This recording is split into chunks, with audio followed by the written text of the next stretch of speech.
Hallelujah. Thank you, Lord Jesus. Let's pray.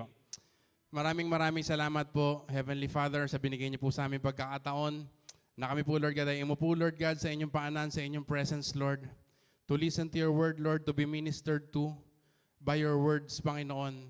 Panginoon, dalangin namin, Lord, na kayo po ay malaya, Lord God, na kumilos, Lord, sa mga buhay po namin, sa puso po namin, sa aming kalagitnaan, Holy Spirit. We welcome you in this place. We acknowledge your presence, your power. We acknowledge, Panginoon, your wisdom in our midst, Panginoon.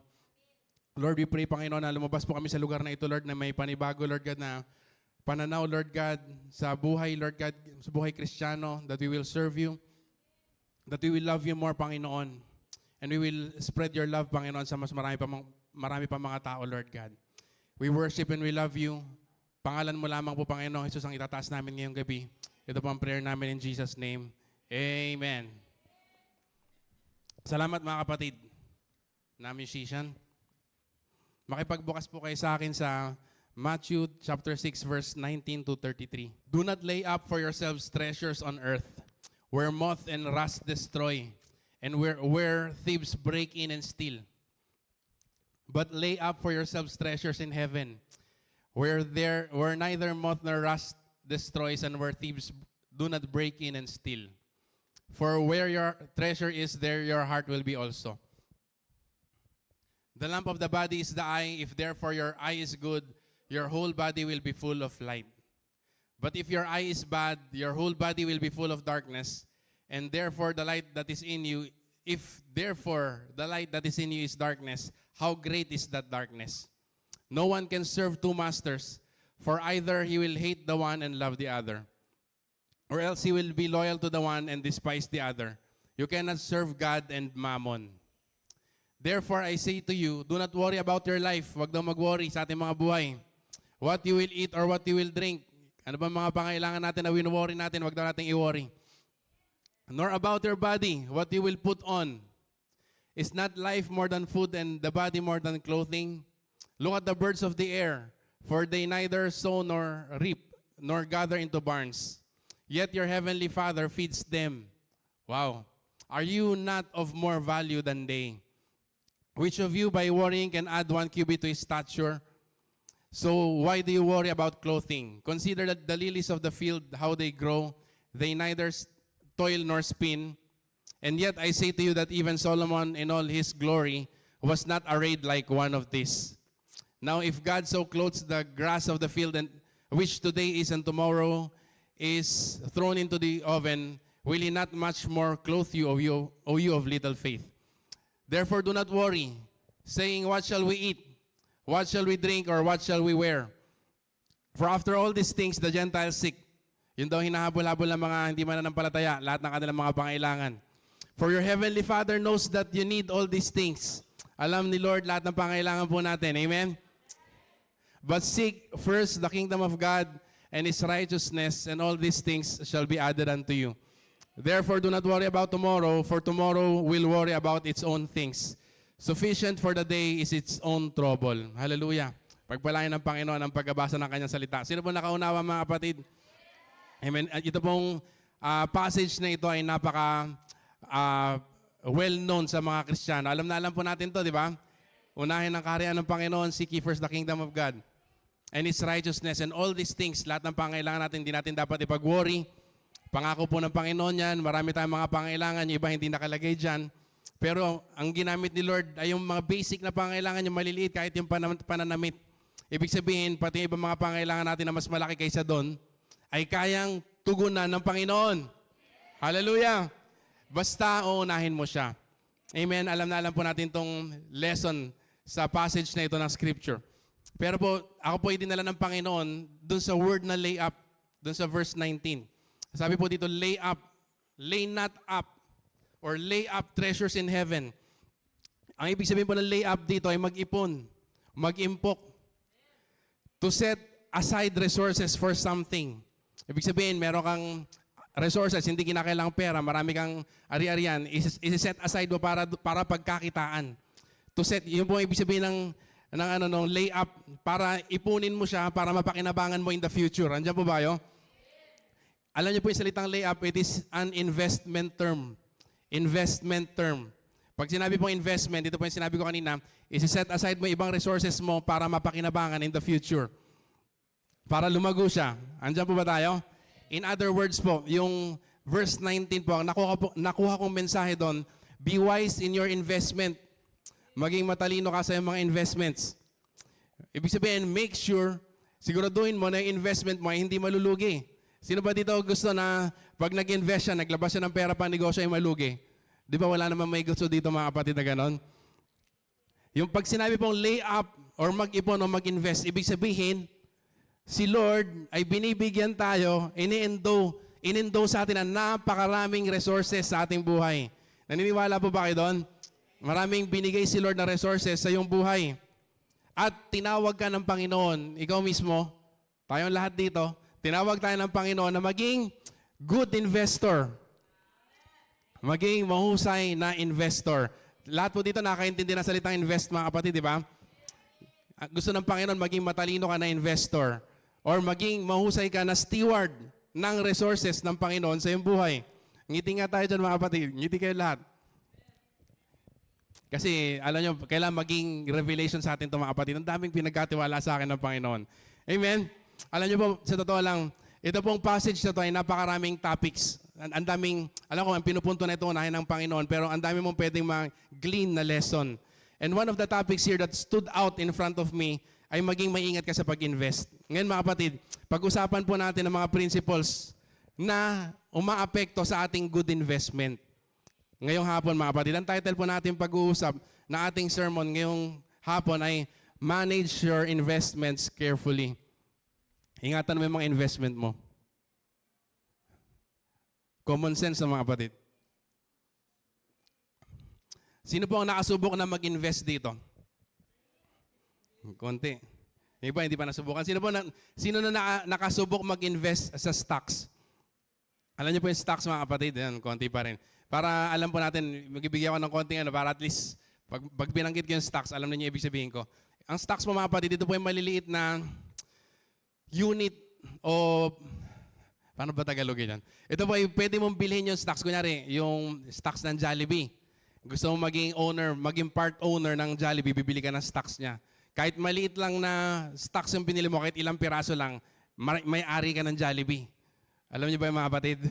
Kumbaga parang may-ari ka. Hindi ka talaga may-ari talaga. Marami kayong may-ari. Kasi maraming bumili ng stocks. Yung po ay isang form ng investment mga kapatid, yung stocks. Di ba? Yung mga nakasubok mag-stocks dito, lagi mong minomonitor yung iyong investment. Kasi ayaw mong malugi. Di ba? Ayaw mong masayang yung resources na binigay sa iyo ng Panginoon. Tama ba mga kapatid? Sasabihin ko sa inyo mga kapatid, lalo't higit yung ating spiritual life. Kinakailangan mong i-monitor. Tama pa ba ang aking investment sa aking buhay? Kaya po sabi, di ba, lay up treasures. Lay up treasures. Mag-ipon ka ng kayamanan. Pero sabi ng Bible, sa langit. Tama pa ba yung aking investments? Ngayong hapon mga kapatid, medyo magiging iba or different yung ating approach. Okay lang po ba yun? Kasi po yung example ko mga kapatid ay puro patungkol sa business at patungkol sa love life. Pero po ang aking pinupunto ay spiritual mga kapatid. Gagamitin ko lang pong halimbawa itong love life at ang finances mga kapatid para mas madali natin maintindihan. Di ba si Lord Jesus nga po gumamit ng mga parable? So okay lang sa atin mga kapatid yan, di ba? At the same time, kasi may mga lesson din po tayo matututunan pagdating sa finances, pagdating sa love life, at lalo't higit doon sa kingdom ng Panginoon. Ibig sabihin, pag nakuha natin yung mensahe, 3 birds in 1 shot, meron tayong 3 lesson. Amen? Amen. At mga kapatid, reminder lang, hindi porke pag-uusapan natin yung love life, kasi nakikita ko, humingiti yung mga kabataan dito. Hindi porke pag-uusapan natin yung love life, ay binibigyan na ng lisensya ang mga teens na pumasok sa relationship. Malakas na amen sa mga teens, mga kapatid. Ayun, parang may narinig akong hindi teens. Joke lang. Alam niyo mga kapatid, importante po malaman natin to. Kasi sa church po natin, tinuturo sa atin na maging prepared ka bago ka pumasok sa relationship. Anyway, hindi po yan ang topic ko. Sabi ko, example ko lang yung mga yon. Amen. Many people say, investing is one of the many mature things that young professionals and singles or young adults can do. Ito daw yung isa sa pinaka-mature na magagawa ng isang individual or kahit kabataan or kahit adult mga kapatid, mag-invest. Sabi nila, kaya ikaw ay may trabaho, or naghahanap pa lang ng trabaho, o ikaw ay may negosyo, or kahit ikaw ay nag-aaral pa lang, or graduating pa lang, alam mo, binigyan ka ni Lord ng maraming resources. At gusto ng Panginoon, sabi natin kanina, gamitin mo ito properly. Yung resources na binigay sa'yo ng Panginoon. Hindi ibig sabihin pera lang, kasi baka iniisip ninyo, talaga, binigyan ako ng resources ni Lord, wala nga akong pera eh. Sabi ng iba mga kabataan. Alam niyo mga kapatid, hindi lang pera ang resources. Binigyan ka ng strength ng Panginoon, binigyan ka ng talent ng Panginoon, binigyan ka ng ability ni Lord. Amen? Binigyan ka ng katalinuhan ng Diyos, binigyan ka niya ng personality, binigyan ka niya ng maganda at poging pagmumuka. Wow, talagang hallelujah. Amen? Lahat ng ating tinatangkilik, material man or connection man, kahit yung ating family, mga kapatid, ay asset yun. Hindi mo ba? I mean, ito ay, ang tawag dito, resources na binigay ng Panginoon. Connection, influence, or kahit yung anointing mo, kapatid, ito po ay napakahalagang resource. Amen? Yung kapangyarihan, alam mo ba, meron kang source ng kapangyarihan sa iyong buhay. Kasi hindi mo ginagamit eh. Minsan hindi ka nag-pray. Di ba? Pati yun, pinagkatiwala sa ng Panginoon. At lalo higit ang oras, mga kapatid. Amen? Ang experiences natin, mga kapatid, ito ay ating resources din. Kasi magagamit natin yan in the future. Pwede natin gamitin na invest yung ating experience para hindi tayo magkamali sa mga decision. Amen? Maraming binigay na resources ang Panginoon. At kay Lord galing lahat yon. Sabi mo nga sa iyong katabi, kay Lord galing lahat yon.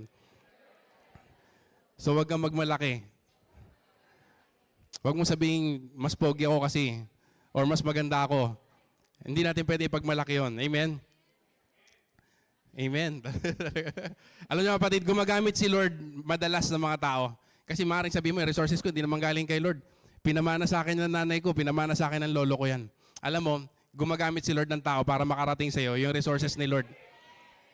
Amen? Dapat mapagpasalamat tayo. Amen? May ibang mga tao, mga kapatid, they learn to invest nung medyo bata pa sila. Natutunan nila mag-invest. And lo and behold, maaga silang guminawa ang buhay. Maaga sila nag-mature.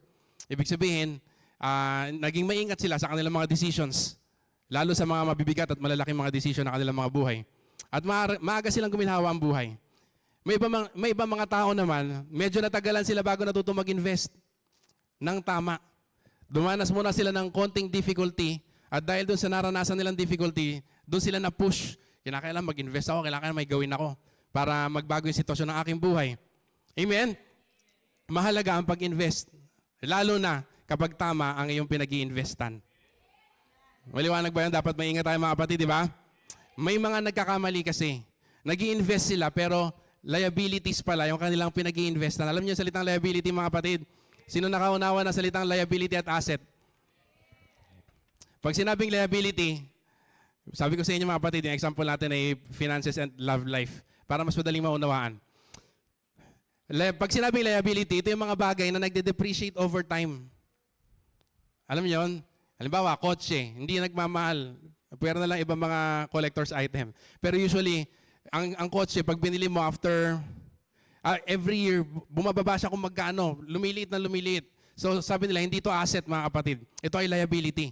May mga ibang mga tao, nag-i-invest sila sa liability, hindi sa asset.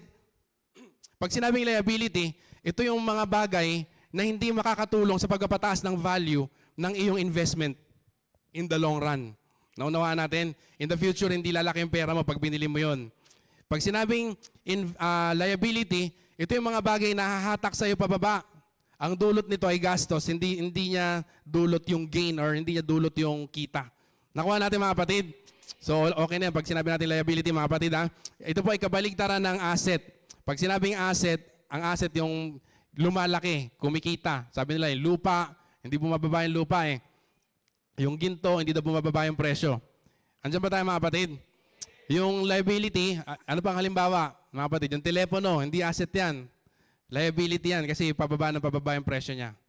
Pero, alam mo ba, na kahit liability ay pwede maging asset. Kapag gagamitin mo sa negosyo, magiging asset ito. Amen? Alam mo, yung mga bagay na liability dito sa mundo, pag ginamit mo sa kingdom ng Panginoon, these liabilities can be assets sa iyong buhay, sa iyong spiritual life. Amen? Halimbawa, mga kapatid, yung kotse. Sabi natin kanina liability. Pero pag ginagamit mo pang sundo ng kapatiran, paghatid sundo ng mga kapatiran, papunta sa church, at ginagamit mo para mag-win ng souls, dadali mo sa kingdom ni Lord, kakaibiganin mo sila para madala mo kay Lord, yung kotse mo ay hindi liability, yun ay asset. Pagpapalain ng Panginoon yun. Amen? Pagpapalain ka ng Panginoon, gamit yung kotse na yun. Amen? Iingatan ka ng Panginoon. Dahil ginagamit mo yung kotse yun para sa kanyang kaharian. Nakita po natin yung asset, mga kapatid. Mas maganda kapag ka-assets ang ating pinag-i-investan. Andiyan ba tayo, mga kapatid? Hindi po ito pagiging materialistic. Ito po ay pagiging matalino. We need to be wise para hindi sayang ating mga pinaghihirapan. At pagdating ng panahon, wala palang silbi. Pag umarap tayo kay Lord, sabi ng Corinthians, mga kapatid, parang tawag ito, kusot, gawa sa kusot yung mga tinabaho natin, gawa sa kahoy at gawa sa papel. Amen? O so punta tayo uli balik tayo sa assets, mga kapatid. Sabi nila, ang mga asset daw, ito daw yung real estate, lupa, bahay, ginto, knowledge, ito daw yung asset, mga kapatid. Tama ba? Negosyo, yun ay asset. Tumataas daw kasi ang halaga over time. Pero hanggat hindi mo gagamitin, ito naman, mga kapatid, kahit asset yan, kung hindi mo gagamitin sa kaharian ng Panginoon, sa kingdom ni Lord, they are actually liabilities sa iyong spiritual life pag pinag-usapan ng eternity. Amen? Kasi sabi ng Bible, aanuhin mo ang yaman ng buong mundo kahit makamtan mo. Pero yung kaluluwa mo naman, mapupunta sa impyerno, baliwala. Amen? May mga bagay feeling natin assets, pero sa mata ng Panginoon, hindi pala yon asset. We should recognize. Dapat makilala natin kung ano talaga yung mahalaga at hindi mahalaga. Kaya po sabi ng binasa natin kanina sa Matthew chapter 6, verse 33, seek ye first the kingdom of God and His righteousness, and all these things will be added unto you. Kasi ang pinakamahalaga, mga kapatid, ay ang kaharian ng Panginoon. Amen? At kung meron kang liabilities in the past, mga kapatid, nagastosan mo na, napag-investan mo na, i-convert mo na lang into assets. Gamitin mo sa kaharian ng Panginoon. Amen ba, mga kapatid? Gamitin mo yan para i-advance ang kingdom ni Lord. Narito po ang ilang mga prinsipyo ng investment na gusto kong nakuha natin or tinuro sa atin ng ating text. Ulitin po yung title natin ay Manage Your Investments Carefully. Ang una, mga kapatid, na lesson na matututunan po natin dito sa binasa natin, galing dun sa verse 19, ay napaka-basic. Number 1, investing directly affects your future. Basic lang sa umpisa, mga kapatid. Investing directly affects your future. Sabi nung verse na binasa natin kanina, lay up treasures in heaven where moth and rust and thief could not destroy. Doon ka mag-invest sa kaharian ng langit dahil hindi nasisira yung investment mo doon. Amen? Magagamit mo hanggang future, up to eternity. Andyan ka ba, kapatid? Your investing affects your future. Positively at negatively. Depende kung tama nga yung investment. Amen? Actually, mga kapatid, araw-araw ikaw ay nag-i-invest. Araw-araw ikaw ay nag-spend. Yung spending, mga kapatid, ay parang investment yun, mga kapatid, kasi nag-set aside ka ng pera para sa isang bagay. Maliwanag ba, mga kapatid? Aware ka o hindi, ikaw ay nag-i-invest. Amen? What we spend on today, kung anong pinagkagagastusan mo ngayon, affects the quality of your life in the future. Maapektuhan yung kinabukasan mo kung anong pinagkakagastusan mo ngayon. Nakikinig ba, mga kabataan? The more you spend your resources on unproductive things, at hindi lang po, sabi ko sa inyo, resources, hindi lang pera. The more you spend your resources sa mga unproductive na bagay, the less quality of life your future holds for you. Less yung quality. Kapag walang kwenta yung inatupag mo ngayon, naggumastos ka sa mga walang kwentang bagay. Amen? How we spend our God-given resources determines your future. Amazingly, mga kapatid, itong prinsipyong ito na investment mo ngayon, maapektuhan yung future mo. Amazingly, this principle can be applied to many areas sa buhay natin. Sabi ko nga po sa inyo sa negosyo, sa financial sense muna.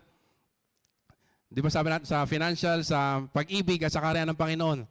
Sa financial sense, mga kapatid, financial sense, subukan mo na gastusin yung iyong resources on pleasure.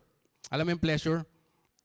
Yung bagay na mag-entertain sa'yo, maglilibang sa'yo, magpapasarap ng iyong buhay. Tingnan mo ano mangyayari sa future mo. Pag inubos mo lahat, yung iyong resources para sa pleasure. Ano mangyayari? Mauubos. Sabi nila, ubos-ubos biyaya.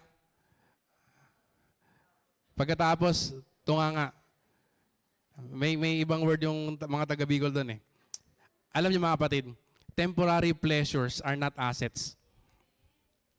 Yung mga masarap na gusto mong ma-experience agad-agad, hindi yun asset. Amen? Pero, huwag niyo ipagkamali. Clean pleasure. Ibig sabihin, yung mga malilinis na mga libangan, mga kapatid, ay hindi masama. Ayan. Pero, hindi ka ipe-prepare nito sa future mo. Hindi masama yun. Maliwanag ba yung mga kapatid? Pero hindi ka ipe-prepare nun sa yung magandang kinabukasan. Katunayan, too much of that clean pleasure will derail your future. Kahit hindi masama yun, pag marami mga kapatid na masyadong maraming enjoyment sa iyong buhay, madederail yung future. Hindi ka makakaipon. At isa pa, you are creating a pattern, a habit of spending sa buhay mo. Hindi ka tutulungan maghanda sa iyong kinabukasan. At alam ko po, ito tinuturo ng ating mga nanay at tatay. Sino pong tinuruan ng kanyang tatay at nanay ng ganitong mga lesson? Di ba, pag binigyan tayo ng baon, huwag mong ubusin, mag-ipon ka. Di ba mga kapatid? Para pagka may emergency, may ilalabas ka. Sabi sa amin ni Papa dati, para meron kang staying power. Huwag kang puro gastos dito, gastos doon, porque marami kang pera ngayon. Para pag dumating yung emergency, may bubunutin ka. Sabi ni Papa, nung bata pa lang kami, sinasabi niya na yon. At ito mga kapatid na prinsipyong ito, ay applicable din sa love life. How you emotionally invest right now determines the quality of love story that you will have in the future.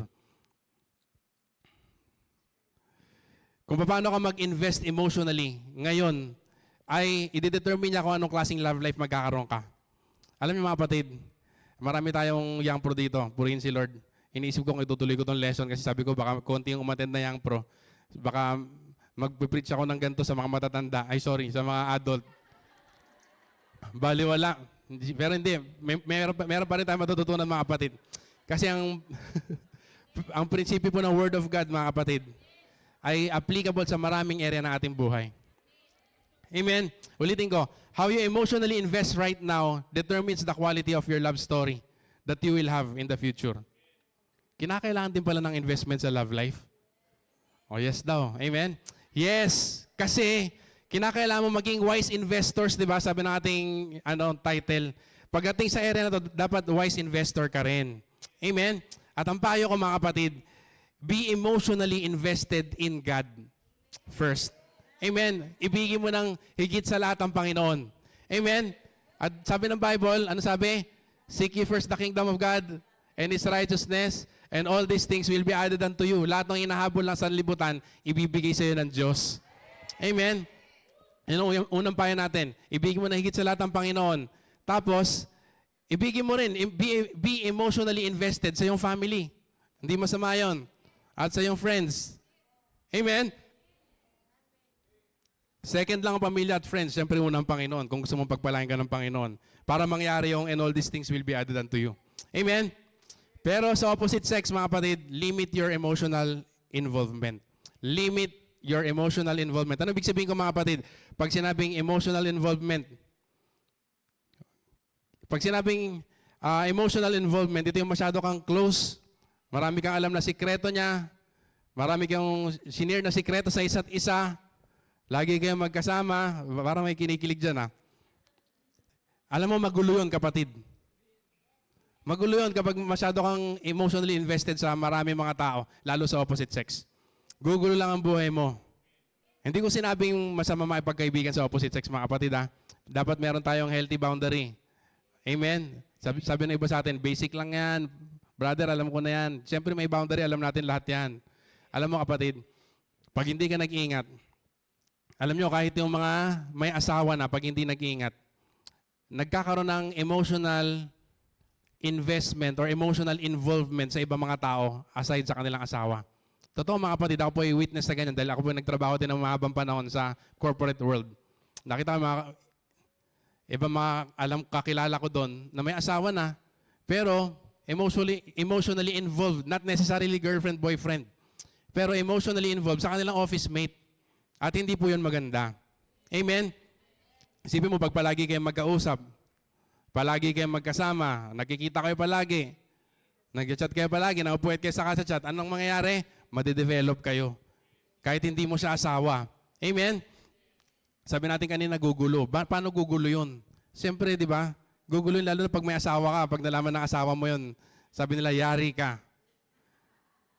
Invest wisely, kapatid. Alam mo nga ibig sabihin, mag-invest ka emotionally sa iyong asawa. Doon mo ibuhos yung pag-ibig mo, sa kanya mo ibuhos yung iyong affection, yung attention, yung oras. Amen ba dyan, mga may asawa? Sabi sa inyo, pwede rin sa may asawa to eh. At dahil maraming youth dito at mag-aasawa din kayo, pwede tayo may mapulot na lesson dito. Amen? Invest wisely. Amen? At kahit single ka pa, magulo pa rin yun. Magulo pa rin yung masyado kang emotionally involved sa ibang mga tao, lalo sa opposite sex. Amen? Kahit wala naman kayong commitment. Ang hirap nun kasi kunyari maraming na-link sa'yo dahil ka-close mo. Di ba? Tapos na-realize mo, biglang dumating na yung bigay sa'yo ni Lord. Ayun. Nakita mo sa church bigla. Tapos gusto mo nung pumorma. Paano ba pumorma yung kakabataan? Tapos gusto mo kausapin yung quote-unquote perfect will na ni Lord sa buhay mo. Tapos bigla may darating hampasin ka, uy, di ba, ano tayo? May utan tayo. Sira yung diskarte mo. Magulo yun. Baka mamaya, mainis pa. Hindi ka pa naliligaw. Ano ka na kagad, red flag ka na kagad doon sa gusto mong ligawan. Kasi ang dami mong emotional attachment. Nakuha natin mga kabataan, magulo yun. Ikaw mismo, ano ba yan? Tapos dumating na kunyari, yung bigay ni Lord.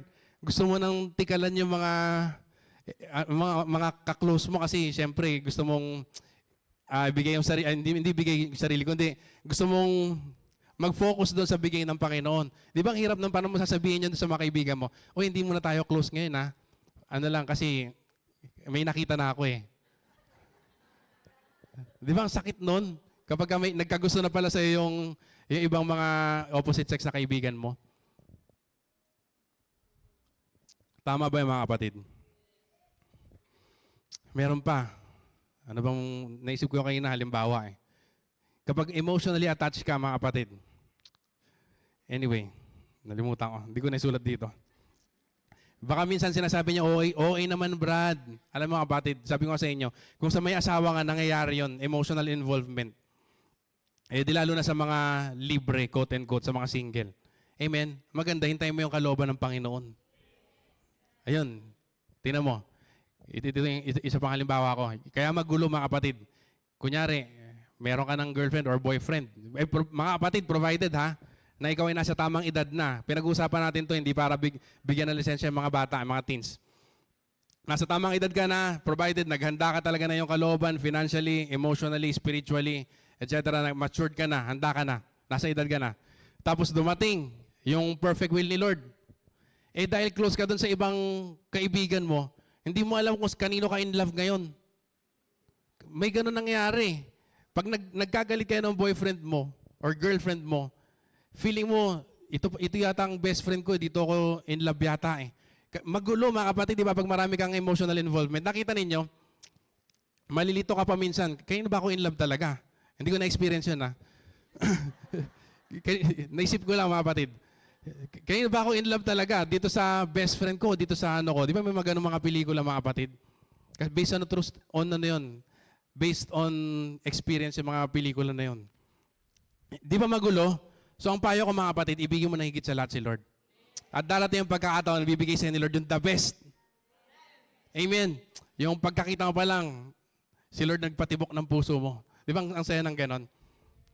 Wait for the plan of God. Dadalhin niya yan sa'yo. Pag inuna mo yung kaharian ng Panginoon. Amen. At pagin ang kanyang kaharian, huwag invest emotionally kung kani-kanino.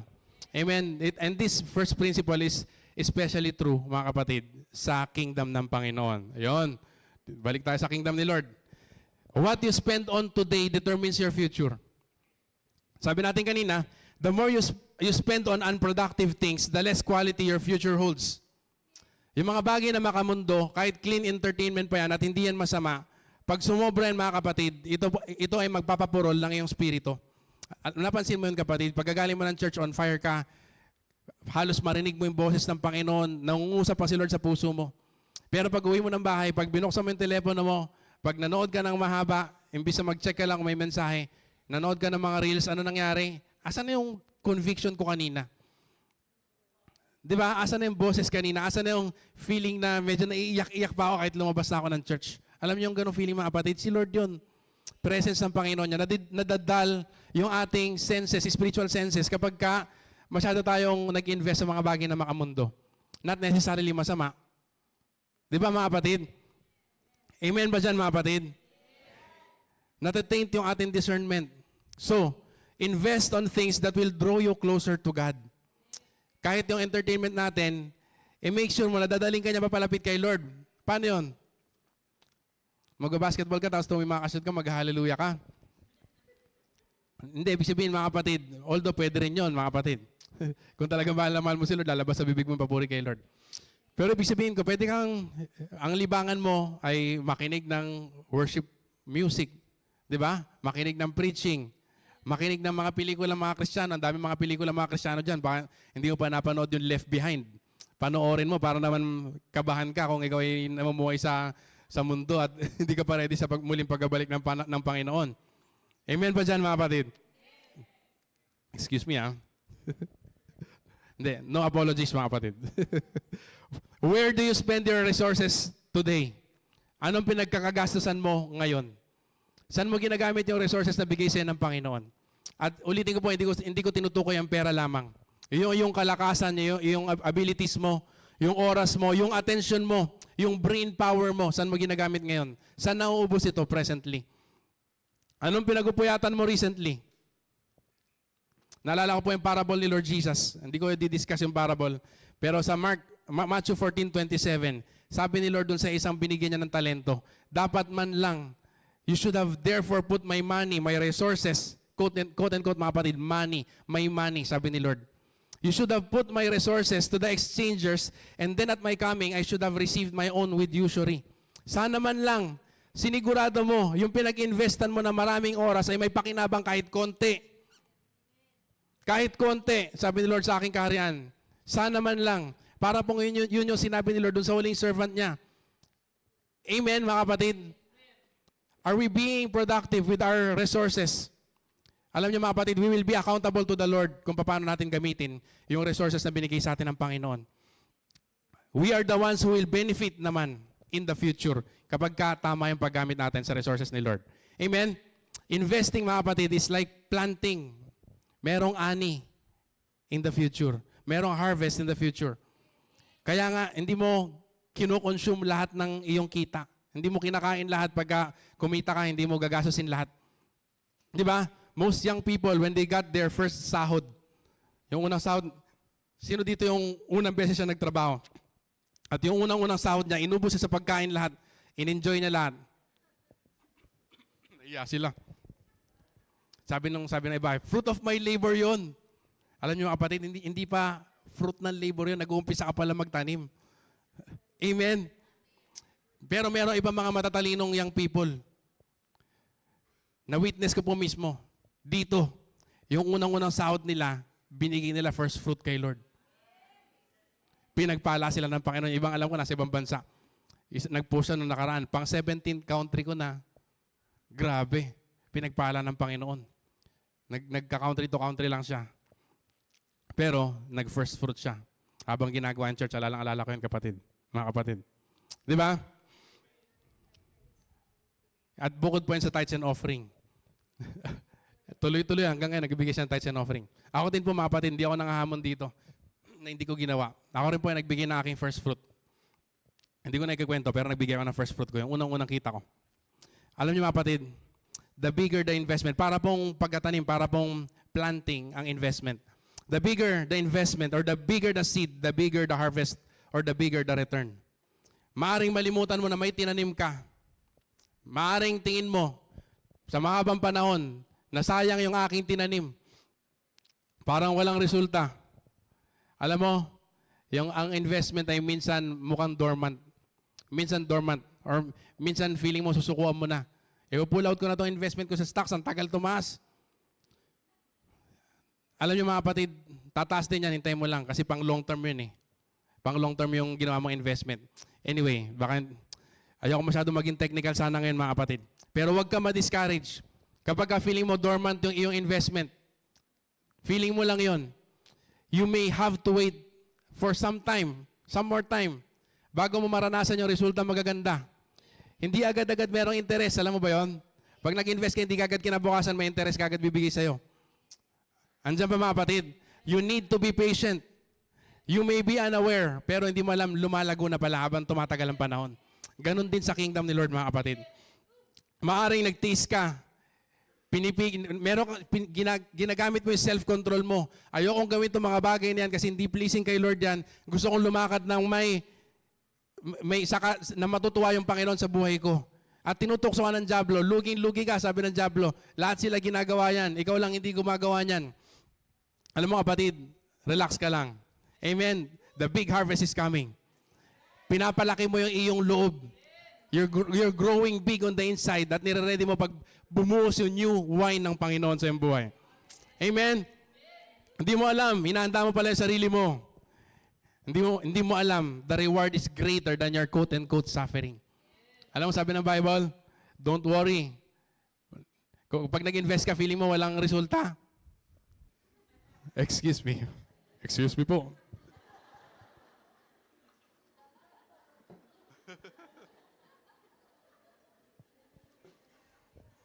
Kasama po ako dito sa topic na to. Ilang beses na akong binebetray na ito. Anyway, sabi na Romans 8:18 mga kapatid. For I reckon that the sufferings of this present time are not worthy to be compared with the glory which shall be revealed in us. Yung akala mo paghihintay mo na baliwala, pero nag-invest ka kay Lord. Hindi yun baliwala. Yun ay may malaking resulta. Hindi mo alam kung gaano kalaking glorious na bagay yung hinahanda sa iyo ng Panginoon. Hallelujah! Number 1 pa lang yung mga kapatid. Number 2, you only invest in what you believe in. Pangalawang lesson, nag-i-invest ka lang dun sa meron kang pananampalataya. Or in other words, you only invest on what you love. Nag-i-invest ka lang pag mahal mo, doon ka lang nag-i-invest. And the more you love, lalo kang doon namumuhunan. Lalo mong ginagastosan yung minamahal mo. May mga kinikilig dyan, kapatid, nakikita kong umingiti kayo. Ha? At alam mo, habang lalo mo sila mamamahal eh. At habang lalo mo sila namamahal, mag-i-invest ka uli. Amen. Kaya po ang sabi nung verse natin, where your treasure is, there your heart will be also. Kung nasaan mo, nilagay yung kayamanan mo, kung saan mo in-invest yung kayamanan mo, kung saan mo in-invest yung resources mo, doon na pupunta yung puso mo. Maliwanag ba mga kapatid? At kung gaano kalaki yung investment mo, dinedetermine nun kung gaano kalaki yung pag-ibig o pananampalataya mo dun sa iyong pinag-investan. Amen? The principle is surprisingly true again sa mga areas sa pinag-usapan natin. Sa business uli mga kapatid. Alam mo, hindi ka mag-invest ng pera sa kumpanya, sa stock na hindi ka believe. Amen? Siyempre, gagawin mo para bumilib ka doon, pag-aaralan mo muna yung stock. Ito, malakas to, hindi to malulugi. Amen? Then, bibilib ka na. Mag-invest na ako dito, bibili ako ng stock dito. Pupunta ka ng stock exchange. Ngayon, hindi ka na kailangan pumunta ng stock exchange. Pwede ka na sa Call Financial. Online. Pwede kang bumili ng stock doon, mga kapatid. Pwede kang mag-trade doon. At pagkatapos mo mag-invest doon sa kumpanya na yun, nakasunod tayo mga kapatid, nagiging dear na sa iyo yung kumpanya. Special na sa iyo yung kumpanya. Nakiki-identify ka na doon. Belong ako dito. Isa ako sa may-ari ng ano bang kumpanya kunyari. Isa ako sa may-ari ng Selecta kasi may stocks ako doon. Di ba? I'm part of that organization. Binibilang mo yung sarili mo na parte niya at binibilang mo siya na parte mo. Amen? Kasi invested ka doon sa kumpanya. Ganon din sa love life mga kapatid uli. May pakialam ka sa kanya kasi emotionally invested ka sa kanya. Amen? Kasi kinoconsider mo siyang parte ng buhay mo kaya may pakialam ka sa kanya. At kung gaano mo kamahal yung isang tao, makikita sa kung anong kaya mong ibigay doon sa taong mahal mo. Seryoso yung mga kabataan ah. Alam ko, nakakakilig yun eh. Ulit. Kung gaano mo kamahal yung isang tao, makikita mo sa kung anong kaya niyang ibigay or i-let go para makuha ka. Wow. Go on all out sa pangliligaw. Hindi ka mahihiya. Again, pag nasa tamang panahon ka na, kasi mahal mo. Yung tipong, yung girl yung mahihiya sa sobrang lakas ng loob mo maligaw dahil mahal na mahal mo siya. May ganun po akong, hindi experience Meron akong ganong alaala ng aking kaklase. Hindi ko babanggitin yung pangalan kasi baka nanonood siya. Baka i-demanda ako ng libel at itanggi niya. Once mo graduating na po kami nun, English subject namin, hindi ko alam ba't may English subject kami ng graduating. Pero ayusin daw yung pagsasalita para maganda. Hindi ko alam kung gumanda yung pagsasalita namin. Pero anyway po, ang gagawin doon, it's either kumanta ka, papakinggan ng teacher namin yung diction namin, or mag-recite ka ng tula, or mag-speech ka kung ano. Ang ginawa po, kumanta ako nun. Pero meron po akong kaklase. In love siya doon sa isang kaklase ko na babae. Ginawa niya, kumuha siya ng gitara, kumanta siya ng love song. At sa kalagitnaan ng love song niya, nilapitan niya, ginawa niya moment. Lumuhod siya doon sa harapan habang nagigitara. Alam mo mga kapatid, ako yung hiyang-hiya eh. Pawis na pawis siya eh. Tapos hindi kumikibo yung babae. Totoo mga kapatid. Pawis na hanggang matapos yung kanta. Pawis na pawis talaga siya. Ginawa niya moment. Nalimutan ko yung kanta niya. Basta yung mga lumang mga kanta. Hindi mo lang siya pinayagang manligaw. Pero, pinakita niya kung gaano siya ka-all out. Ininvest in dignity niya. Isipin mo, lahat kami magkaklase, naalala namin yun.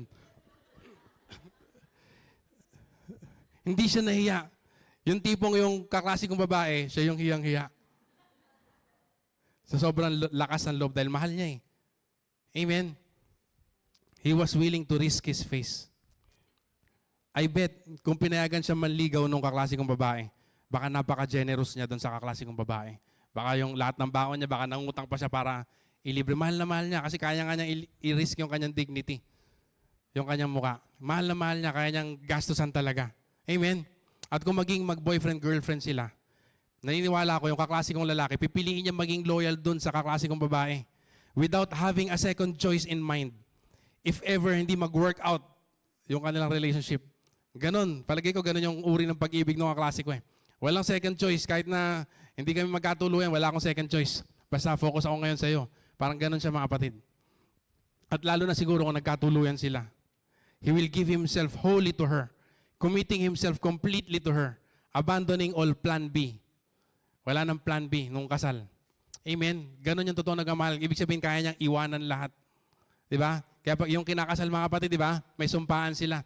At sinasabi ni Pastor Mon, sinasabi naman nagkakasal dito, ang loyalty mo ay doon na sa asawa mo, hindi na sa nanay at tatay. Kahit mahal mo yung nanay at tatay mo, hindi na sa kanila yung loyalty mo. Ang loyalty mo ay doon sa asawa mo na. Amen ba dyan? Mga may asawa, amen ba dyan? Ayun. Ganoon naman talaga dapat mga kapatid. Amen?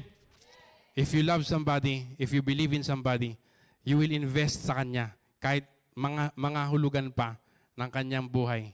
Mga hulugan pa ng iyong buhay. Amen? Amen. At ito po ituturo rin sa spiritual sense mga kapatid. Si Shadrach, Meshach at Abednego were heavily invested sa kanilang pananampalataya. Kilala niyo po si Shadrach, Meshach at Abednego? Sila lang po yung tatlong Hebrew children na hindi sumamba doon sa pinatayong estatwa ni Nebuchadnezzar. Kahit ang parusa ay susunugin sila ng buhay sa lumalagablab na furnace. Hindi sila natakot mga kapatid. Amen? Pinatunayan nila kay Lord, Lord, I love you more than my life. Amen? Ang tanong, gaano ka kabilib kay Lord? Gaano mo kamahal si Lord? How much are you willing to give for Him? Mahal mo ba talaga si Lord? Parang wala nag-i-amen. Mahal mo ba si Lord? Kaya mong iwanan yung pinapaiwanan ni Lord sa'yo?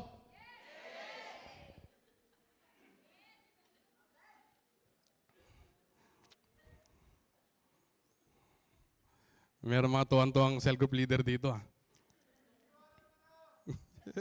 Hindi ko alala. Hindi ko alala. Anyway, mga kapatid. Are you willing to be a fool tawaging baliw para kay Lord. Or pagtawanan or etsapuera. Alam mo kung invested ka kay Lord. Kung mahal mo si Lord, gagawin mo yon. Amen? You'll be willing to be counted as a fool for Christ. Kahit hindi ka pansinin ng mga klase mo dahil puro Jesus yung sinasabi mo. At yung post mo puro patungkol kay Lord Jesus at Word of God, pinaparinggan ka or tinatawanan ka, hindi ka pinapansin. Hindi ka sinasama sa mga reunion. Okay lang. Di ba? Okay lang, sumipot ka na lang kahit di ka inimbitahan.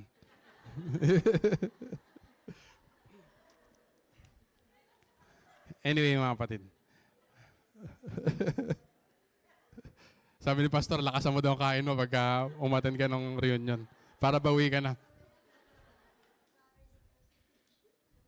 Alam mo kapatid, seriously. Si Lord Jesus is heavily invested on you. He loved you so much that He's willing to lay down His life for you. Mahal na mahal ka ng Panginoon. Kaya na niya ibigay ang buhay niya sa krus at tiisin lahat ng matinding paghihirap sa krus. Dahil invested siya sa iyo. Amen? At si Lord Jesus ay heavily invested din sa iyong pamilya. Kaya gustong-gusto ni Lord Jesus na ma-save yung family mo. Amen? Kaya gano'n na lang hindi siya papayag na hindi ma-save yung maraming mga tao. Kasi binayaran niya matinding halaga. Nag-invest na siya ng matinding halaga doon sa krus ng Kalbaryo. Amen? At sasabihin ko sa iyo, pag inibig mo pabalik ang Panginoon, hindi ka lugi. Hindi ka lugi. Amen? Your heavenly investment will never depreciate. Yung stocks ng langit ay hindi bumababa. Laging pataas. Your labor of love is never in vain sa mata ng Panginoon. Amen? Number 3, mga kapatid. You are emotionally affected with your investments. Balik po tayo dun sa verse 19 ulit. Verse 18. Verse 20. Where your treasure is, there your heart will be also. Andun yung puso mo. Kung asan yung kayamanan mo. Ibig sabihin, affected ka. Whether pera yan, or pag-ibig, or spiritual, mga kapatid, or kingdom ni Lord. Pag mahal mo, affected ka. Totoo ba yun?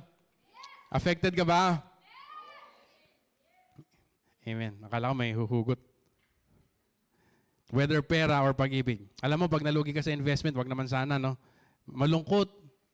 Di ba? Sino nabasta dito?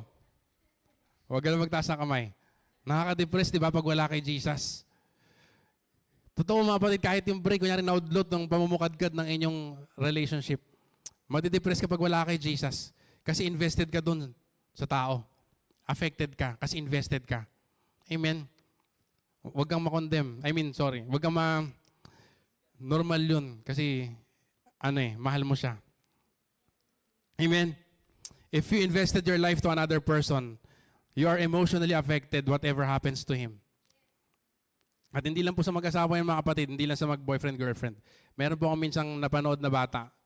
Umattend siya ng isang event ng meet and greet ng mga superhero na paborito niya. Tapos merong parang maliit na skit yung kanyang superhero, tapos may kalaban. Tapos tuwan-tuwa siya nung una, nag-cheer siya, yeah. Tapos mamaya, nakita niya binubugbog yung superhero niya. Umiiyak yung bata, hindi ko alam sino nakapanood sa inyo. Sabi ng bata, gamitin mo yung power mo. Sabi ng bata, iyak na iyak yung bata, seryosong iyak talaga. Ibig sabihin, napaka-emotionally invested ng bata doon sa kanyang superhero. Ganun mga kapatid, affected, hindi ka papayag. Amen? Tinan mo mga anak, kung may anak ka na, hindi ka papayag na apihin yung anak mo. Sabi nila, maghahalo ang balat sa tinalupan. Bakit? Emotionally invested ka doon eh. Kung ikaw yung nanay, binuhat mo ng 9 months. Hindi biro yun mga kapatid. Amen? Or may umaway, or may bumasto sa yung girlfriend or asawa, wag naman sana. Siyempre, di ba, galit na galit ka, inis na inis ka, susugurin mo yun kahit may hawak na baril yun. Totoo ba yan mga tatay? Mga padre de pamilya? Kahit may hawak na baril, susugurin mo. Sino nag-amen doon?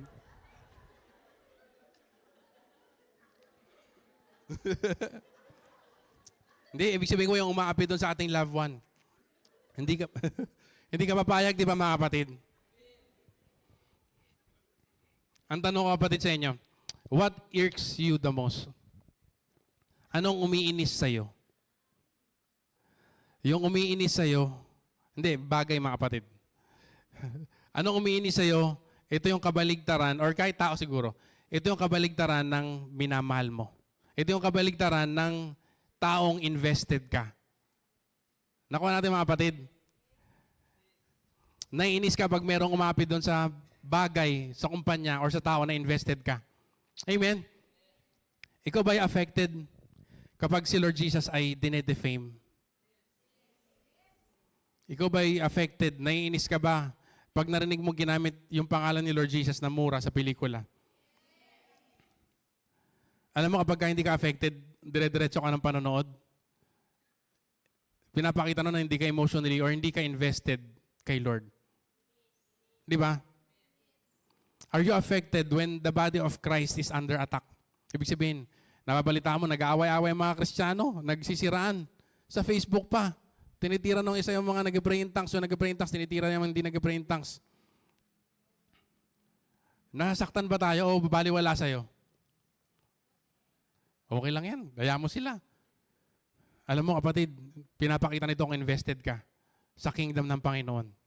Nalulungkot ka ba kapag meron kang kakilala na dating born again, nag-backslide, di kaya iba na ng religion, iba na ng pananampalataya, nadaya na ng diablo, nalulungkot ka ba? Nalulungkot ka ba pag nabalita mo yung ibang mga Kristiyano sa ibang bansa, pinupugutan ng ulo? Recently lang, meron mga kapatid. Nalulungkot ka ba? Baliwala sa'yo. Dito naman sa Pilipinas, happy lang kami. Tuloy lang buhay. O pinag-pray mo ba yung pamilya nila? O pinag-pray mo ba yung mga Kristiyanong under persecution sa ibang bansa? Are you even emotionally invested sa kingdom ni Lord to be saddened by those things? What saddens you? Ano nagpapalungkot sa'yo? Yung paghiwalay ba ng mga love team ng celebrities? Yung pagkatalo ba ng iyong favorite team sa basketball? O yung pagkamatay ng favorite character mo dun sa isang telenovelang sinusubaybayan mo? Or pag may pumintas dun sa manok mo sa politika, dun ka ba inis na inis at hindi mo mapigilang maging keyboard warrior? Yun ba yung mga bagay na nag-trigger sa'yo? Anong mga bagay na nag-trigger sa'yo, kapatid? Are you triggered when somebody belittles or disregards you? Or hindi, natupad yung gusto mo, doon ka nati-trigger. Ibig sabihin, pride yun. You're too invested in yourself. Are you triggered when somebody is undermining your profession? Alam mo, kapatid, nung college kami, sabi nila mortal na magkaaway daw ang civil engineer at architect. Kasi lagi nagtitiran. Kayo mga wala kayong art. Kayo mga ano kayo. Kayo ganito kami. Mas magagaling kami. Laging magkaaway nung college kami. Ewan ko lang ngayon. Pero alam nyo, dumating yung punto ng buhay ko. Mag-away kayo dyan. Kasi minsan may grupo pa. Meron pang mga grupo sa page sa Facebook na grupo ng mga architect, tinitira yung mga engineer, ganun, mga kapatid.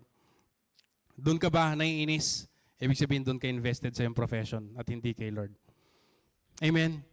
Kinakailangan matutunan mo mag-invest sa mga may kabuluhang bagay. Sabi mo nga sa iyong katabi, mag-invest ka naman sa mga bagay na may kabuluhan. What affects you shows you where your heart is.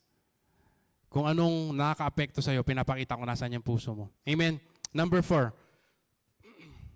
What you are not invested in should not benefit you. Lay not, sabi mo ng verse kanina, ulitin ko, sorry, number 4. What you are not invested in should not benefit you. Kung hindi ka invested doon, huwag kang umasang may benefit ka na makukuha doon. Maliwanag ba yung mga kapatid? Ang sabi ng Bible sa ating verse, lay not up treasures on earth. Or in other words, parang sabi ni Lord Jesus, or you will not experience the indestructible treasures in heaven. Ibig sabihin, pag dito ka nag-invest at hindi ka nag-invest doon, ano sabi ni Lord, hindi mo mararanasan yung indestructible na kayamanan doon sa langit. Ibig sabihin, pag hindi ka invested doon, Huwag kang umasang mararanasan mo yung benefit doon. Nakuha natin mga kapatid. You are not entitled to receive benefit or interest from something or someone you are not invested into. Mabigat ba yun mga kapatid? You are not entitled to receive benefit or interest from something or someone you are not invested into. Kahit pa tumaas ang stocks ng Jollibee, wala itong idudulot na kita sa'yo. No fruit or interest to enjoy kung hindi ka nag-invest sa stocks ng Jollibee. It applies also sa pag-ibig. Some people want intimacy, fruit, or reward but do not want commitment. This time mga kapatid, ibang level ng investment yung tinutukoy natin kasi commitment ang pinag-uusapan dito. Hindi lang basta emotional investment, kundi commitment. May mga tao po, they want physical intimacy pero hindi naman kasal. That is so improper in the sight of God. Yun po ay kasalanan at kinakailangan magsisi ng mga tao at sila'y patatawarin ng Panginoon. Ang totoong security, ang totoong protection, ang totoong kapayapaan, ang totoong kagalakan, ang totoong pag-ibig, ang totoong stability ng relationship ay ilan lamang sa mga benepisyo ng commitment ng marriage. Labas sa marriage, wala yung mga bagay na yon. Alam niyo ba yung mga kapatid, walang totoong kapayapaan. Lagi kang constantly iniisip mo, baka iwanan ako neto. Walang tumatali sa inyo. Amen? Samantalang pagkakasal kayo, you share with the person's accomplishment. Kahit hindi ikaw may accomplishment nun, accomplishment mo na rin pagkakasal kayo. Halimbawa, bumili ng property, yung asawa mo. Dahil asawa mo siya, sa'yo mapupunta yung property kung sakaling kunin siya ni Lord. Wag naman sana. Pero, ano lang, gusto ko lang ihalimbawa para makita po ninyo yung benefits mga kapatid. Hindi mo kayang habulin yung property na bili niya kung hindi kayo kasal. Yung po ay ano lang, physical lang na benefits mga kapatid ha. You have to be invested into the person to enjoy the benefits. Malakas na amen dyan mga kabataan. On the other hand, you miss the joy and privilege of fully being given 100% of the other person's person. May enjoy lang ng kinasal yun na alam niya 100% sa akin tong taong to. Amen? Kasi handa siyang manumpa, handa siyang mag-go under covenant. Amen? Pag hindi kasal, maraming pag-aaway. Tama ba? Meron rin pag-aaway sa loob ng kasal. Pero mas marami pag hindi kasal. At mas maraming selosan kasi walang security. Amen? Mas maraming paghihinala. Mas maraming pag-aalala na baka iwanan. Maraming mababang pagtingin, mas maraming mababang pagtingin sa sarili at mas maraming insecurities. At mas mataas ang tsansa na maghiwalay pag hindi kasal. Amen? You're not entitled for the benefit of marriage if you're not going to invest yourself in commitment, mga kapatid. Benefits are really meant for the committed, for the invested. At ito po totoo din spiritually, mga kapatid. Ulitin ko, ito po totoo spiritually, mga kapatid. And I want to say this in love. Some believers, alam niyo po, some believers want the benefit of the kingdom without investing in the kingdom. They want the result of prayer, but they do not want to pray themselves. Gusto nila ng answered prayer, pero ayaw nila mag-pray. Ayaw nila mag-fasting, ayaw nila sumama sa prayer meeting. Some believers want to be prayed for. Pag meron silang problema, yung anak ko, ipag-pray niyo po, please, yung negosyo ko po. Pero pag okay na, bye-bye, pastor, bye-bye, brother, sister. See you again pag may problema uli kami. Gusto nila yung bunga, pero ayaw nila ng commitment. Ayaw nila ng investment. At magko-complain sila pag bumalik yung pagsubok. Babalik at babalik yung pagsubok, kapatid. Kasi ang sabi ni Lord Jesus, pag may isang taong dineliver at umalis yung diablo doon sa buhay na yon, pipiliting bumalik ng diablo kung hindi siya magpatuloy kay Lord, kung hindi siya mamuhay ng buhay na invested kay Lord. Sabi ng Bible, babalik yung demonyo ng may dalang 7 mas malala, mas mababagsik na demonyo at mas malala magiging kalagayan ng taong yan na lumayo kay Lord. Babalik yung problema. At pag bumalik yung problema, minsan sinisisi nila yung pastor. Samantalang hindi kasalanan ng pastor yon. Kasalanan nila dahil ayaw nila mag-invest.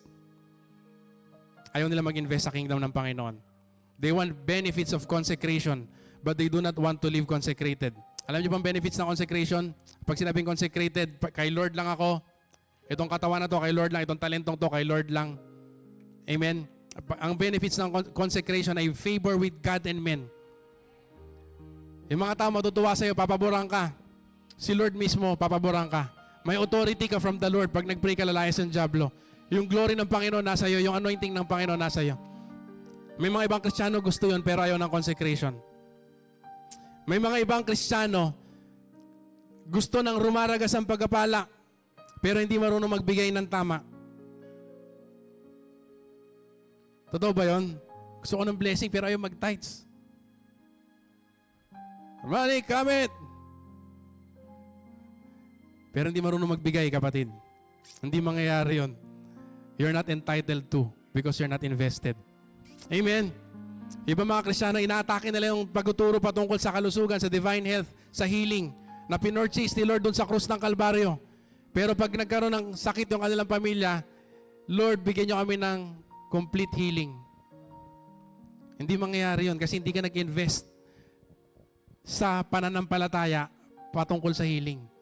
Kinakailangan nakinig ka na maraming word patungkol sa healing para pag dumating yung trial at pagsubok, mataas na yung pananampalataya mo, gagana. Amen? Yun po ibig sabihin ng pag hindi ka invested, you will not reap the benefits. Amen? Iba mga magulang na Kristiyano, they want their children to grow up, to love and serve and fear the Lord. Pero sila mismo, ayaw nila mag-lead by example. Ayaw maglingkod kay Lord, pa-absent pag umattend ng church. Hindi susunod yung mga anak. They don't get to enjoy the benefits of something. You don't get to enjoy the benefits of something you are not invested into. You should have at least invested your talent, sabi ni Lord Jesus, to the usurers para makikita ka kahit konti. Yung resources mo man lang sana ginamit mo kahit konti sa kingdom ng Panginoon. Para kahit konti may benefits ka rin. Amen? Sabi po ng Word of God, the worker is worthy of the fruit of his labor. Bakit? Kasi invested siya. Kaya siya naglingkod kay Lord. Kaya worthy siya sa fruit of labor niya. Amen? You want all these things to be added unto you. Pero you do not prioritize the kingdom of God and His righteousness. Mahirap mangyari yun. Mahirap mangyari yung perfect plan ni Lord. Pag hindi mo hinahanap at hindi mo inibig ng husto ang Panginoon sa iyong buhay. Amen? Number 6, mga kapatid. There is a risk in investing. Ito'y totoo sa negosyo, totoo din sa love life. Minsan may kita ka sa negosyo pag nag-invest ka. Minsan lugi. Depende sa socio-political conditions. Para pong nung nag-invest ako sa dito, alam niyo dito, yung third telco. Nung nakaupo si Duterte, okay, to the moon. Daming kita. Nung umalis si Duterte, to the valley. Grabe. Lugi. Depende sa socio-political condition. Minsan may kita, minsan wala. May risk. Pag nag-invest ka, tanggapin mo mayroong risk. Sa love life, ganun din mga kapatid. May risk. Amen? Meaning, handa ka pag nanligaw ka. Hindi ibig sabihin pag nanligaw ka, garantisado sasagutin ka ng oo. Minsan sasagutin ka, sagot hindi. Pero kinakailangan mo pa rin mag-invest. Amen? Kinakailangan mo pa rin mag-invest emotionally. You need to take a risk. Lalo na pag mahal mo talaga yung girl, sabi natin kanina, dun sa example ko. You have to make yourself vulnerable. Parang sinasabi mo, you can reject me or you can accept me. May risk. Amen? You can hurt me or you can love me. Amen? Pero kailangan manligaw ka. Kinakailangan mag-take ka ng risk. Otherwise, hindi mo malalaman kung may pag-asa ka. At pag nanligaw ka, may kasamang investment talaga yon, monetary. Di ba? Gagastos ka nun eh. Hatid sundo, libre, regalo, pag birthday, pagka mansary, pag yung buong unang taon, di ba? Yung lahat ng mansary ninyo, may regalo ka. Ginawa ko yung kay Sister Aloha. Sa ating culture, mga kapatid, you cannot expect na sasagutin ka kung hindi ka man lang magpaiwatig ng damdamin. Sa mga girls dyan, Hayaan nyo sila manligaw para malaman mo kung seryoso. Mga girls, amen? Huwag lang sobrang tagal, ha? Baka mamaya, 4 years na lang liligaw, gumraduate na ng college. Hindi naman maganda rin yon. Amen? Kasi malalaman mo naman kung gusto mo talaga siya o hindi. Within those years. Amen? Sabi nga isang pinsan ko sa Bicol, parang telepono na yan eh. Pag hindi mo sinagot, darating yung panahon, ipababa na rin yung telepono. Nagets nyo ba? At kahit maging kayo, kunyari niligawan mo, naglakas ka ng loob, naging kayo, hindi pa rin guarantee na kayo magkakatuluyan. May risk pa rin. Darating kasi mga pagsubok at hindi nyo pagkakaunawaan. Na kinakailangan nyo pagtagumpayan kung gusto nyo maging kayo dalawa sa huli. Sa kayo magkatuluyan. If you are really emotionally invested to the other person, the more you will love him kahit may dumaraang pagsubok. Ito po ito sa mag-asawa din. Hindi lang po sa girlfriend, boyfriend ang pinag-uusapan natin. Pag ikaw ay emotionally invested sa asawa mo, kahit dumaan yung pag-aaway, kahit dumaan yung hindi pagkakaunawaan, maisip mo, mahal ko tong taong to eh. Amen. Hindi ko iwanan to, mahal ko tong taong to. Hindi siya sagi sa isip ko na uwi ako, babalik ako sa nanay at tatay ko. Kasi mahal ko tong taong to. Amen. Kasi emotionally invested ka doon sa tao na yon. Ang mahirap pag yung asawa mo na siya, pero hindi ka pa rin invested sa kanya. Ibig sabihin, wala kayong meaningful conversation. Ibig sabihin, wala kayong quality time together. Dahil puro anak at puro trabaho yung inaatupag ninyo. Hindi kayo nag-pray na magkasama.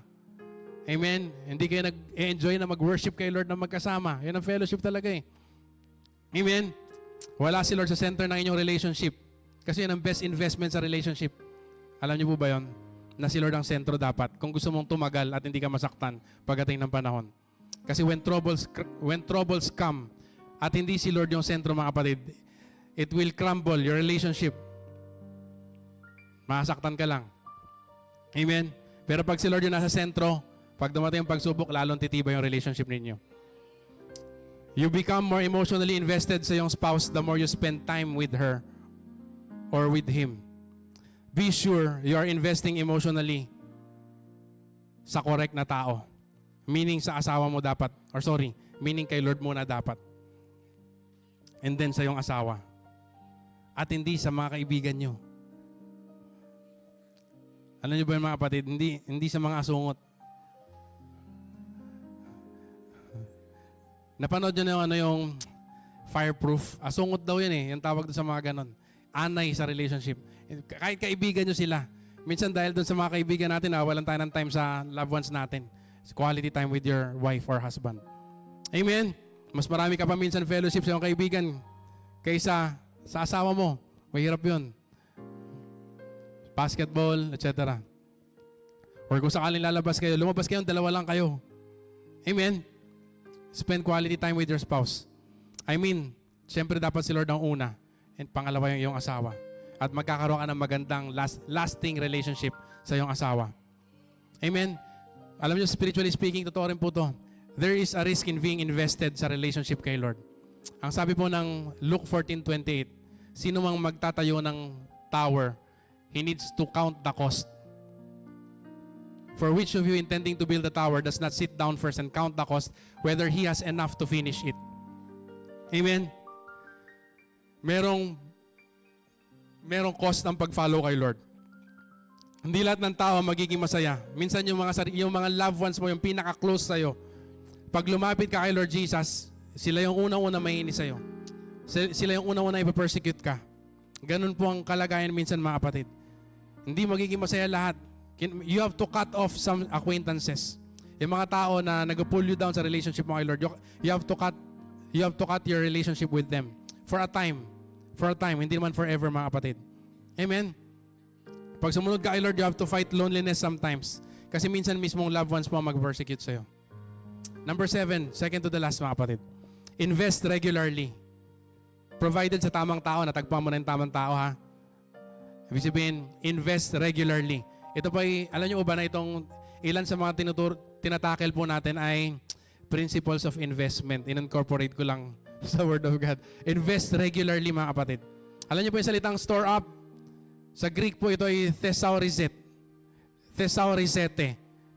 Ibig sabihin, treasure up. Treasure up treasures in heaven. Kung baga ganun yung translation. Hindi lay up treasures in heaven, kundi sa Greek, treasure up treasures in heaven. Ibig sabihin, mag-ipon ka na mag-ipon. Regularly, paulit-ulit. So, invest regularly, provided na tagpo mo ng tamang tao. Amen? Sabi po ng mga ekonomista, when you invest regularly, you can cope up into any type of market situation, papataas man o pababa. Kapag invest ka ng invest, may iwasan mo, you don't have to worry about finding the perfect time to invest. Ibig sabihin, kaya mong magbumili, kahit yung pinakamura kaya mong abutan. At yung pinakamataas kaya mong ibenta. Kasi invest ka ng invest. Amen? Ang sabi niya, investing regularly is a good practice. Sabi po ng mga ekonomista, it reduces volatility or fluctuation. Alam niyo fluctuation? Yung sobrang baba at sobrang taas. Sobrang baba at sobrang taas. Kapag lagi ka nag-i-invest, kumbaga, nag-ano ka, ayokong gumamit ng technical term eh. Ibig sabihin, may iwasan mo yung pagkalugi. Kasi makakabili ka dun sa mura, makakabili ka dun sa mataas sa market. Anyway, punta po tayo sa spiritual mga kapatid para mas maunawaan po natin. Ma-appreciate po natin. Sorry, sa buhay may pamilya uli. To reduce the high and low moments ng inyong buhay mag-asawa, kinakailangan mo mag-invest ng time kay Lord una-una at mag-invest ng time sa iyong pamilya. Amen? Hindi kinakailangan pera, hindi kinakailangan material na bagay. Kahit quality time and meaningful conversation and family altars reduces the fluctuation. Alam niyo po yung fluctuation? Yun yung minsan galit na galit ka or sobrang saya ka. Yun yung sinasabi ni Pastor na roller coaster, mga kapatid. Parallel din sa kaharian ng Panginoon. If you do not want the fluctuation sa inyong spiritual life, minsan nasa taas, minsan nasa baba, minsan panalo, minsan talo. Ayaw mo ng ganon. Gusto mo level lang. Gusto mo laging panalo. Amen? Minsan excited, minsan discouraged. Kinakailangan mag-invest ka regularly sa iyong relationship mo kay Lord. Amen? Be intentionally invested to God by spending time in His Word and spending time in prayer. And your life will be established. Hindi parang alon ng dagat na magulo. Hindi on the rocks. Amen? Your life will not be a roller coaster anymore. We will grow in our love and relationship with God. You will be affected na. Maapektuhan ka na ng kingdom ni Lord. Kasi invested ka na eh. Amen? By this time, tatablan ka na ng mga challenges. Pag narinig mo sa preaching, challenge ka, tatablan ka na ng challenge. Tatablan ka na ng mga hamon. Tatablan ka na ng burden na maghanap ng lost souls. Kasi invested ka na sa kingdom ni Lord. Amen? Tatablan ka na ng burden na mag-alaga ng new souls o ng newborn sa kingdom ng Panginoon. Amen? And lastly, mga kapatid, invest early. Mag-invest ka na maaga habang bata ka pa lang. Mag-invest ka. Pag may naipon ka, sa negosyo mga kapatid, pag may naipon ka, mag-invest ka kagad para hindi masayang yung pera mo. Kasi habang tumatagal, your cash weakens. Yung kayang bili ng 1.5 million mo 10 years ago, hindi na kayang bumili nung kaya niyang bilhin 10 years ago. Halimbawa, yung 10 years ago, yung 180 square meters na lupa sa Philinvest ay 1.5 million. Ngayon mga kapatid, kahit 100 square meters hindi na kayang bumili ng 1.5 million. 75 square meters na lang ang alaga. Ang 1.5 million. Ngayon, 70 to 75 square meters. Nakuha natin mga kapatid. So kung may pera ka nung 10 years ago, dapat ibinili mo na, ininvest mo na kagad yun. Kasi hindi mo na kayang bumili ng lupa sa ganong halaga ngayon. The same place. Amen? Applicable pa rin yun sa buhay may pamilya. Sa buhay relationship. As early as kabataan, you can pray about your future love life. Kahit bata ka pa lang, ipag-pray mo kay Lord, hindi ako magkamali ng desisyon, matagpuan ko yung perfect na binibigay mo sa akin. Hindi po masama yan mga kapatid.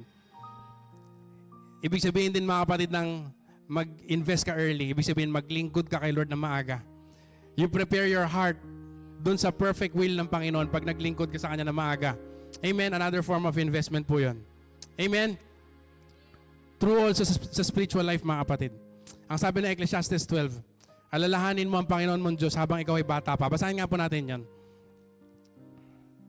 Ecclesiastes 12. Remember now your Creator in the days of your youth. Alalahanin mo ang iyong manlilikha habang bata ka pa. Before the difficult days come. Kasi darating ang panahon, hindi mo na kaya maglingkod. mahina na yung buying power ng iyong cash. Remember, verse 2. And the years draw near when you say, I have no pleasure in them. Kasi matanda na. Ayoko na, hindi na ako masaya sa araw ko, sa mga araw ko. Next. While the sun and the light, the moon and the stars are not darkened. Habang maliwanag pa yung paningin mo, nakikita mo pa yung bituin, yung araw, mga kapatid. Maglingkod ka na kay Lord. And the clouds do not return after the rain. Tuloy, kapatid. In the day when the keepers of the house tremble and the strong men bow down. Darating yung panahon, kahit malakas yung mga tao, mangatog na sila, manghihina na sila. Ang hirap na maglingkod pagka ganon. When the grinders cease because they are few. Alam niyo ba yung grinder? Yung ipin. Hindi ka na maungaya kasi konti na lang. And those that look through the windows grow dim. Malabo na yung paningin niya mata. Tuloy, kapatid. When the doors are shut in the streets and the sound of grinding is low. Wala nang tao sa kalsada, too late na. Gabi na. When one rises up at the sound of a bird, and all the daughters of music are brought low. Ibig sabihin, kahit yung huni ng ibon, ang sakit na sa tenga mo. Ibig sabihin, talagang tumatanda ka na pagka ganon. Ayaw mo na maingay. Hindi mo na kaya maglingkod kay Lord pagka ganon. Maglingkod ka kay Lord habang kaya pa. Amen? Tuloy, kapatid. Also, they are afraid of height and of terrors in the way. When the almond tree blossoms and the grasshopper is a burden and the desire fails. Pag tumanda na, mga kapatid, ganun daw eh. Ano sabi niya? Meron ng afraid of heights na. The desire fails. Wala na siyang desire. Matanda na. Also, they are afraid of verse 6. For man goes to his eternal home and the mourners go about the streets. Kasi namatay na. Kailangan pa maglilingkod kay Lord. Wala ka nang pagkakataon maglingkod kay Lord kapag sa kabilang buhay na at hindi mo pinili ang Panginoon. Remember your Creator before the silver cord is loosed. Alam niyo po yung silver cord, sumisimbolo sa buhay ng tao yan. Napakanipis lang ng silver cord at anytime pwedeng maputol. Pero hindi hinahayaan ng Panginoon na maputol dahil nasa kamay niya yung silver cord na yun. Hawak-hawak ng Diyos yung buhay mo. Bago maputol yun, maglingkod ka kay Lord. Or the golden bowl is broken. Or the pitcher shattered at the fountain. Or the wheel broken at the well. Tuloy, kapatid. But then the dust will return to the earth as it was. And the spirit will return to God who gave it. Hanggang huli na ang lahat. Vanity of vanities, says the preacher. All is vanity. Saka mo marirealize, baliwala pala lahat. Walang kwenta pala lahat. Yung mga bagay na ginawa ko, pinag-enjoy ko sa buhay ko, wala palang kwenta lahat. Dapat ininvest ko kay Lord. Dapat naglingkod ako kay Lord. Dapat inibig ko si Lord ng higit sa lahat. Amen. Habang may pagkakataon, alam niyo, buti kay Lord, mga kapatid. Kahit yung mga may edad na, basta buhay pa, pwede pa maglingkod kay Lord. Si Solomon kasi, mga kapatid, nawala na siya ng pag-asa. Ayoko na, matanda na siya. Pero may parable po si Lord. Hinire niya mga workers in the vineyard, alas 8 ng umaga, alas 12, alas 3, alas 5. Yung alas 5, simbolo ng mga matatanda na mga kapatid. Wala pa matanda dito na ganon. Amen. Pero alas 5, hinire pa rin sila ng Panginoon. Gusto pa rin ng Panginoon na mag-invest kahit na nasa 5 o'clock na. Last hour of the day, kinuha pa rin ng Panginoon. Meron pa rin makukuha benefits kay Lord. Binigyan ni Lord ng denarius, di ba? Naalala niyo, mga kapatid? Amen, napakabuti ng Panginoon. Tayo po tayong lahat, mga kapatid. Walang lugi pag nag-invest ka sa kingdom ni Lord. Amen? Walang better investment kundi ang kaharian ng Panginoon at ang kanyang righteousness. Amen? Walang better investment, walang higit sa kingdom ni Lord. Kung ang pinag-uusapan, gagamitin mo yung resources mo, yung kalakasan mo, yung katalinuhan mo, yung abilities mo, yung talents mo, yung pera mo, kay Lord mo ubusin yan habang may pagkakataon. At ang pangako ng Panginoon, and all these things will be added unto you. Yung hinahabol ng sanlibutan, yung dinidesire ng sanlibutan, pawang idadagdag sa iyo ng Panginoon. Mag-focus ka kay Lord. Mag-focus ka sa pagsamba kay Lord at paglilingkod kay Lord. Amen? Alam mo kung bakit? Sabi ni Lord, delight yourself in the Lord and He will give you the desires of your heart. Amen? Faithful si Lord. Faithful si Lord, mga kapatid. Hindi niya kakalimutan yung paglilingkod mo kay Lord. Hindi nakakaligtaan yung investment mo sa karya ng Panginoon. Amen. Manage your investments carefully. Amen. Kung may, sana po ma-take home natin, ingatan natin yung ating mga investment. Make sure na hindi ito sayang pagdating ng panahon. Make sure na hindi ka iiyak sa harapan ng Panginoon pagdating ng Judgment Day dahil in-invest mo kay Lord. Amen. Hallelujah. Hallelujah. Hallelujah. Hallelujah. Heavenly Father, we worship you, Lord. We worship you, Lord Jesus. We worship you, Holy Spirit. Come on, let's worship the Lord. He is worthy. Karapat-dapat pag-alayan, Panginoon, ang pagsamba. Karapat-dapat ka, Panginoon. Wala kang katulad, O Diyos. You're worthy, Lord. You're holy, Panginoon. Hallelujah. You loved us so much. You gave your life to us, Lord. You're heavily invested on us, Lord God. Hallelujah. Thank you, Lord, for that love, Lord. We love you, Lord God, because you first loved us. Ikaw po ang unang pumili sa amin. Ikaw po, Lord God, ang una, Lord God, ang umibig sa amin. Nung hindi pa kami karapat-dapat, Lord, nung kami makasalanan pa, nung kami papunta sa impyerno, nung kami kaaway pa ng Diyos, ang sabi ng inyong salita, pinakita ng Diyos ang pag-ibig niya sa amin sa pamamagitan ng pagpapadala ng kanyang bugtong na anak na si Jesus, namatay sa krus para sa aming mga kasalanan. And right now, Panginoon, we are thankful, Lord, sa iyong grace, Lord, sa aming mga buhay. Allow us, Lord, by your grace also, to invest, Lord, in your kingdom. Invest our lives into your kingdom. Invest our strength into your kingdom, Panginoon. Our resources into your kingdom, Lord. Our time into your kingdom. In the name of Jesus. Lord, I lift up to you your people, Panginoon, ngayong gabi. Panginoon, kung meron po, Lord God, nako-condemn, Lord God, dahil sa mga maling investment, Lord, I pray, Lord God, that you give that person, Lord God, the gift of repentance, Lord, right now. And I pray, Lord God, that you touch that person, Lord. Even those person, Panginoon, watching, Lord God, sa aming live stream. I pray that the Lord touch you tonight. And the Lord show His love on you. Mahal ka ng Panginoon. Mahal ka ng Panginoon, kapatid. Gusto kang makasama ng Panginoon. He wants you to invest in His kingdom. Gusto ng Panginoon na ibigay sa iyo yung desires ng puso mo na ayon sa Kanyang kalooban. Gusto ng Panginoon ma-enjoy mo yung reward ng pagsunod sa Kanya. Hindi lang dun sa langit, pati dito sa lupa. Thank you, Lord, for that person, Lord. Please continue, Lord, to speak to us, Lord. Even as we praise you, Lord God, even as we go home tonight, Lord God, please speak to us, Lord God. Continue to touch our hearts, Lord God, and change us, Lord. Ito bang prayer namin, Lord God. We all agree in the name of Jesus Christ of Nazareth, our Lord. Amen. Amen.